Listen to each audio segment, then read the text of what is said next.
نشوف هنا السؤال ده مع بعض كده. right sided sensory loss affecting the arms more than the legs. دي الحتة اللي هي بيدور حولها السؤال.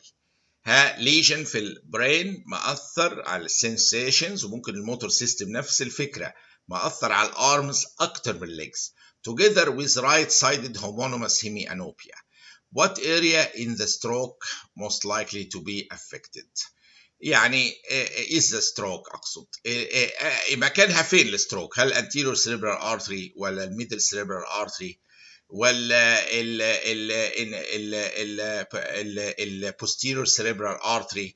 أني artery بالظبط ممكن يتاخد هنا؟ وشوفوا احنا لو نفهم البرين متركب ازاي. المنطقة ادي البرين والبودي ريبريزنتيشن فيه. الرجلين اهي شايفينها على الميديال سيرفيس كده، وعلى اللاترال سيرفيس ده الايه الهيد والتانج هنا اهوت، والهاندز والابر ليمب هنا. فلما يكون في موتور دامج او sensory loss affecting الابر ليمب اكتر من اللور ليمب، يبقى هو الفيسلز اللي هي بتسبلاي اللاترال سايد اوف ذا برين هي متاثره اكتر. اللي هو مين بيسبلاي اللاترال بارت ده من البرين؟ الميدل سيريبرال ارتري. الانتيريور سيريبرال ارتري بيدي الميديال سايد. فلو حصل ليشن في الانتيريور سيريبرال ارتري، انتيريور سيريبرال ارتري اوكلوجن، هتتاثر الميديال بارت ده، وتبص تلاقي الليجز متاثره اكتر من الابر ليمز. لكن كون الابر ليمز متاثره اكتر من اللور ليمب، يبقى دي غالبا ميدل سيريبرال ارتري اوكلوجن، ومعاها كمان واصله ديب فايبرز داخله مأثره على الاوبتيكال راديشن والاوبتيك فايبرز، تعمل لي هومونيموس هيميانوبيا معاها. فهنا الديستريبيوشن بيتحدد بالموقع بتاع الارتري هنا اهوت. اني حاجه تعمل الارمز اكتر من الليجز؟ شفنا الميدل سيريبرال ارتري هو اوكلوجن، هو اشهر حاجه يعمل الارمز افكتد اكتر من الليجز. ادي الميدل سيريبرال ارتري. وزي ما قلنا فايبرز ممكن تدخل جوه ديب في التيشوز في البرين، وممكن تاثيرها يعمل هومونيموس هيميانوبيا. عندي سؤال آخر. which one of the following is least likely to precipitate hemolysis in patients with G6PD deficiency؟ هو شوفوا البينز الاكسيديتيف دامج هو المسؤول عن الهيموليسيس هنا. حاجة بتعمل what's called oxidative damage. البينز ممكن تعملها السبسس والانفكشنز، تعملها السيبروفلوكساسين مشهور جدا في الجي 6 بي دي deficiency precipitate attacks. البريماكين بتاع الملاريا القديم ده كان من الحاجات المشهوره بريسيبيتيت اتاكس، لانه بيعمل اوكسيديتيف دامج. الحقيقه البنسلين برغم انه بيعمل حاجات تانية زي الرجي وغيره، ولكن مش مشهور عنه انه بيعمل اوكسيديتيف دامج، ولذا فهو بيقول الليست لايكلي البنسلين. الجي 6 بي دي ديفيشنسي ده الميكانيزم بتاعها، ولازم نفتكر الاوكسيديتيف ستريس هو المسؤول عنها، وده بيحصل مع الفافا بينز، ممكن حالات الفافيزم، او السبسس والانفكشنز، او السيبرو فلوكساسين. كل الحاجات دي مشهوره جدا انها ممكن تبريسيبيتيت الاتاكس بتاع الجي 6 بي دي ديفيشنسي، بينز، سبسس، سيبروفلوكساسين. ولكن البنسلين ملوش علاقه قوي بهذا الامر، بعيد شويه عنه. طيب واحد عنده 65 جاي كولابسد في الستريت. يعني هو مش جاي، هو كولابسد في الستريت. on examination he has an umbilical mass that is expansile and pulsatile. what is the most likely diagnosis؟ هو هنا بيغششنا الإجابة mass pulsatile واكسبانسايل. ده مفيش غيرها في الطب اللي هي الاورتيك انيوريزم. يعني دي حالة abdominal aortic aneurysm، وحصل فتحت والبني ادم دخل في كولابس، والماس ممكن موجوده وفي اي لحظه تروح فاتحه اكتر والموضوع ينتهي، فده محتاج تدخل جراحي على طول. فالابدومينال اورتيك انيوريزم تبقى اكسبانسايل.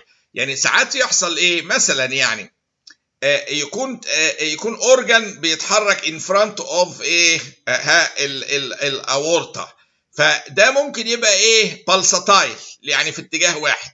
ولكن اكسبانسايل يعني جميع الاتجاهات فوق لقدام وعلى الجناب كمان بيكسباند. دي التيبيكال بتاعت ايه انيوريزم يوم ما الاقيها.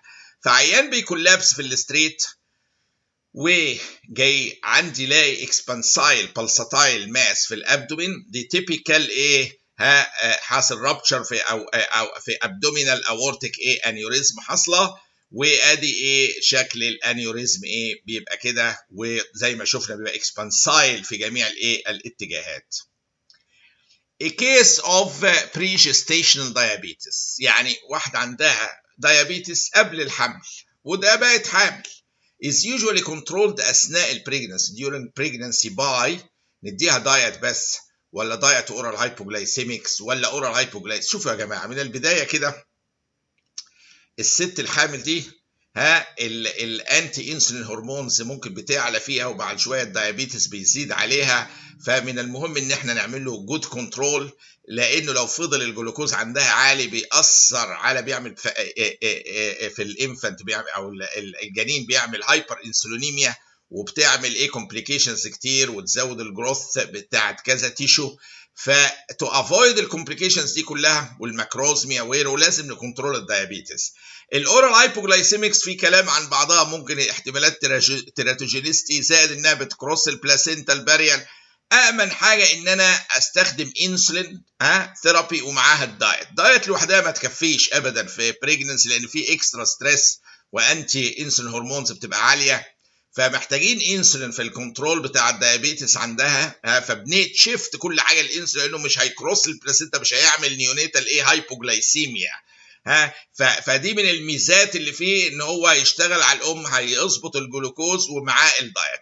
لكن دايت لوحدها لا تكفي. اورال هايبوجلايسيميكس ممكن تؤدي للطفل يدخل في هايبوجلايسيميا زائد احتماليه التراتوجينيسيتي. هنا يقول لك ستوبج اوف تريتمنت، طبعا غلط تماما، ده لازم محتاجه علاج وعلاج بدقه كمان.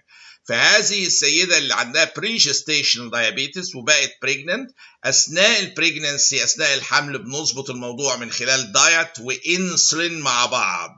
دايما البريجننت وومن لما نيجي نمانج الدايابيتس بتاعهم ما نكتفيش بدايت وما نستخدمش اورال هايبوجلايسيميكس، نستخدم انسولين ثيرابي. لازم نشيفت على الانسولين عشان ما يدخلش ما بيعملش كروسنج للبلاسينتال بارير، مش هيعمل فيتال هايبوجلايسيميا.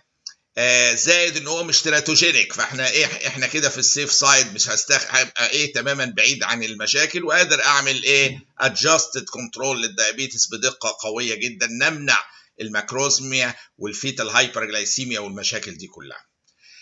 هنا سؤال كده برضو لطيف. complications of evacuation and curettage of uterus do not include، يعني باختصار هو بيقول include كل دول ما عدا واحده. uterine perforation يحصل طبعا يحصل uterine perforation مع evacuation curettage، يحصل خطأ و perforation. hemorrhage طبعا يتفتح وعلى بليدر ويحصل bleeding جامد قوي. infection طبعا ممكن تدخل infection من بره اليوترس، ascending infection very common ومشهور.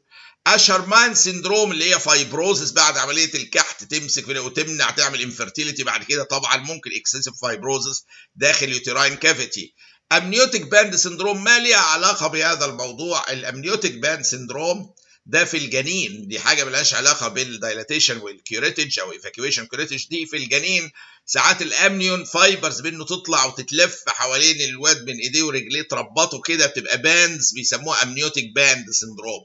دي ما ليها علاقه من قريب ولا بعيد بموضوع الايفاكيويشن والكيوريتج. يعمل انفكشن، يعمل هيموريج، يعمل بيرفوريشن، يعمل اشرمان سندروم بعده فايبروزس، ماشي. بس امنيوتيك بان سندروم دي حاجه في الجنين ملهاش علاقه بالموضوع ده. البانز اللي بتلف حوالين ايديه ورجليه تربطه كده من الامنيون، دي موضوع تاني سمي ايه الامنيوتيك باند سندروم. ونلتقي بالسؤال القادم باذن الله.